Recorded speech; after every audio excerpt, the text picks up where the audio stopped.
2 দিন টিউশনি করার পর তৃতীয় দিন ছাত্রীর মা আমাকে ডেকে আমার হাতে একটা খাম দিয়ে বলল, কাল থেকে তোমার আর আমার মেয়েকে পড়াতে হবে না।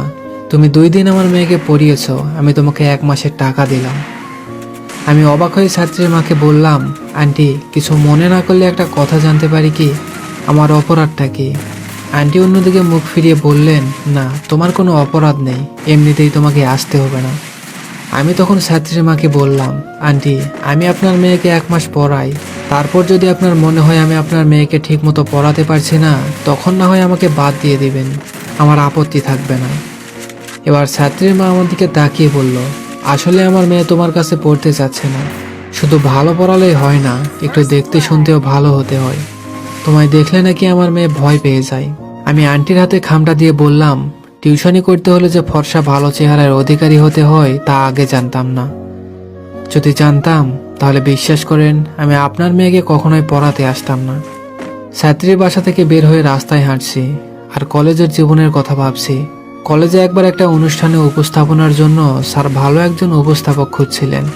আমি সবার সামনে হাত তুলে বলেছিলাম, স্যার আমি ভালো উপস্থাপনা করতে পারি। স্কুলে পড়ার সময় বিভিন্ন অনুষ্ঠানে আমি উপস্থাপনা করতাম। স্যার আমায় ভালো করে দেখে হাসতে হাসতে বলেছিল, তোর মতো কাউয়া যদি উপস্থাপন করে তাহলে অনুষ্ঠানে যে কয়জন মানুষ আসবে সে মানুষগুলোকেও খুঁজে পাওয়া যাবে না। স্যারের এই কথা রাতারাতি আমার নাম আবুল বাছার পিয়াস থেকে কাউয়া বাছার পিয়াস হয়ে গিয়েছিল। তখন আমায় কেউ আর আবুল বাছার পিয়াস নামে চিনত না, সবাই চিনত কাউয়া পিয়াস নামে। কয়েকদিন আগে ময়মনসিংহ থেকে ঢাকা যাচ্ছিলাম। আমার পাশের সিটে বসেছিল সুন্দরী একটা মেয়ে।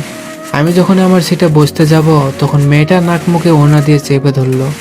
বাস কিছু দূর যাওয়ার পরেই মেয়েটা বাসের কন্ডাক্টরকে ডেকে বলল, আমার এই সিটটা পাল্টে দেন তো, আমি অন্য কোথাও বসবো।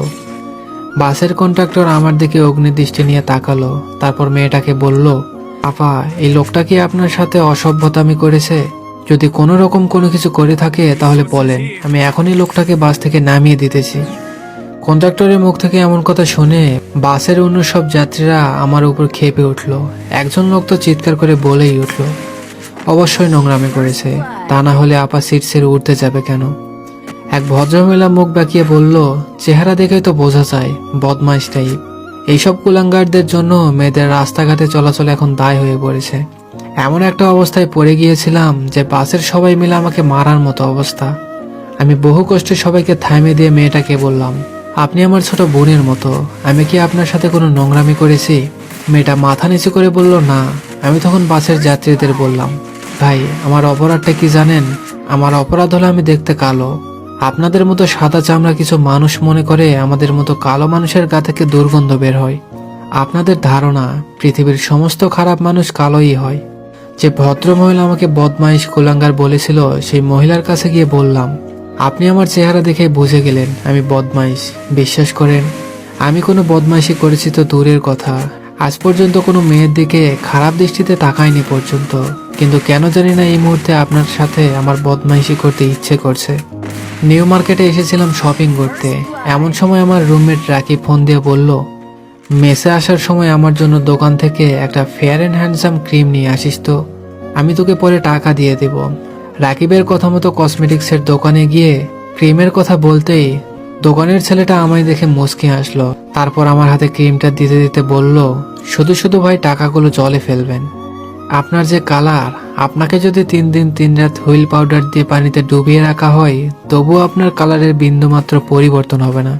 দোকানের ছেলেটার কথা শুনে মনে হচ্ছিল ওর গালে একটা সজোরে থাপ্পড় মারি, কিন্তু ওরই বাকি দোষ। দোষ তো আমার বাবা মার, কারণ ওনারা আমাকে জন্ম দিয়েছে। দোকান থেকে বের হয়ে মাকে ফোন দিলাম।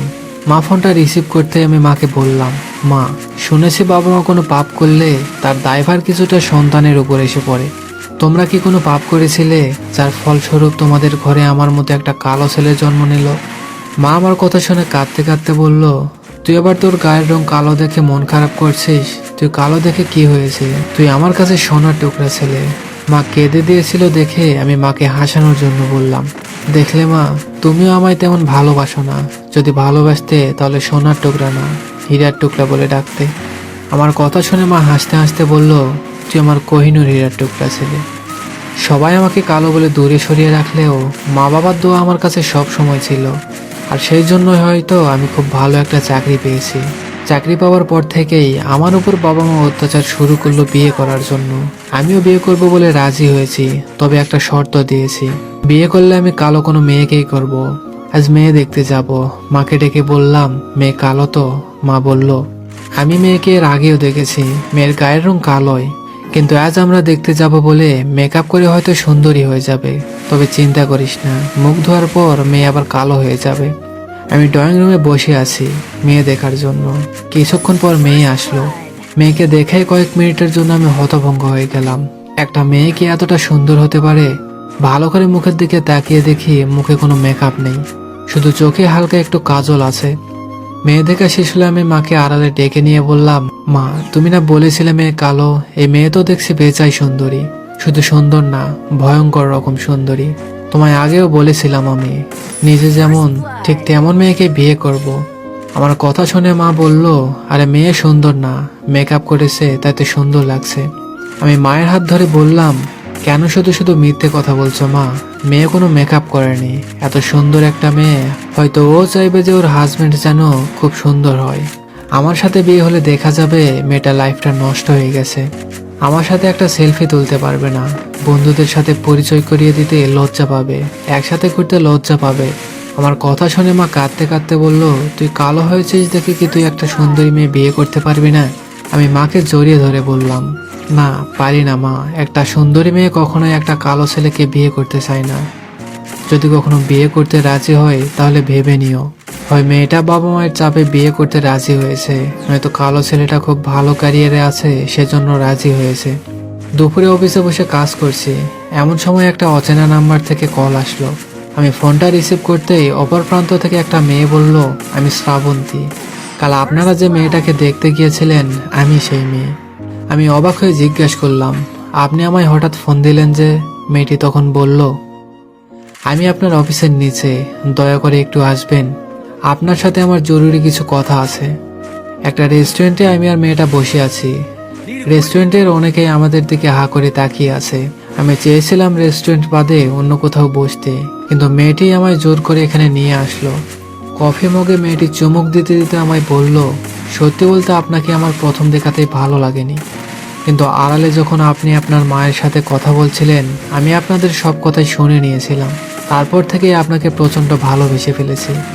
1 মিনিটের কথা শুনে যে কাউকে ভালোবেসে ফেলা যায় সেটা যদি আমার সাথে না ঘটতো তাহলে আমি হয়তো কখনোই বিশ্বাস করতাম না। আমি মাথা নিচু করে বললাম, তার মানে আপনি আমায় করুণা করছেন? মেয়েটি কফের মগটা রেখে আমার হাতটা ধরে বলল, আমায় একটাবার সুযোগ দাও, আমি তোমায় এতটাই ভালোবাসবো যে মেয়েদের সম্পর্কে তোমার ধারণাটাই পাল্টে দেব। ডাক্তারের চেম্বারের সামনে বসে আছি, এমন সময় দেখি ডাক্তারের চেম্বার থেকে আমার সেই ছাত্রী আর ওর মা বের হচ্ছে। আমি আন্টিকে সালাম দিয়ে বললাম, আন্টি আমায় চিনতে পেরেছেন? আমি আপনার মেয়েকে 2 দিন পড়িয়েছিলাম, কিন্তু 3 দিনের বেলায় আমাকে বের করে দিয়েছিলেন। আন্টি তখন বলল, হ্যাঁ চিনতে পেরেছি। এমন সময় রুম থেকে শ্রাবণী বেরিয়ে এসে বলল, সরি স্যার, আজ রোগীর খুব চাপ ছিল তাই এত দেরি হয়ে গেল। অনেকক্ষণ ধরে অপেক্ষা করছো তাই না? আমি তখন আন্টিকে বললাম, আন্টি আমার স্ত্রী শ্রাবণী। আর শ্রাবণীকে বললাম, ও আমার সেই স্টুডেন্ট। শ্রাবণী মুচকি হেসে বলল, হ্যাঁ আমি জানি, আমি ওর ট্রিটমেন্ট করছি। আন্টি আর সে আমাদের দিকে হা করে তাকিয়ে আছে। আমি হেঁটে যেতে যেতে শ্রাবণীকে বললাম, কি হয়েছে ওর? শ্রাবণী বলল, এক টিচারের সাথে ওর শারীরিক সম্পর্ক হয়েছিল, পরে প্রেগনেন্ট হয়ে যায়। কোন ক্লিনিকে যেন অ্যাবর্শন করিয়েছে, এখন বিয়ের পর আর বাচ্চা হচ্ছে না। হঠাৎ শ্রাবণী দাঁড়িয়ে বলল, ওই টিচারটা তো আবার তুমি নও? আমি রেগে গিয়ে বললাম, আমি কেন হতে যাব? আমি কালো বলেই তো আমাকে 3 দিনে বের করে দিয়েছে। আমার কথা শুনে শ্রাবণী হাসতে হাসতে বলল, নীল শাড়ি তোমায় খুব সুন্দর লাগছে। আমি মাথা নিচু করে বললাম, কাউয়ার মতো লাগছে। শ্রাবণী আমার কথা শুনে আমার হাত ছেড়ে দিয়ে বলল, যে ছেলে নিজে নিজেকে সম্মান করতে পারে না তাকে মানুষ কিভাবে সম্মান করবে? শ্রাবণী রাগ করে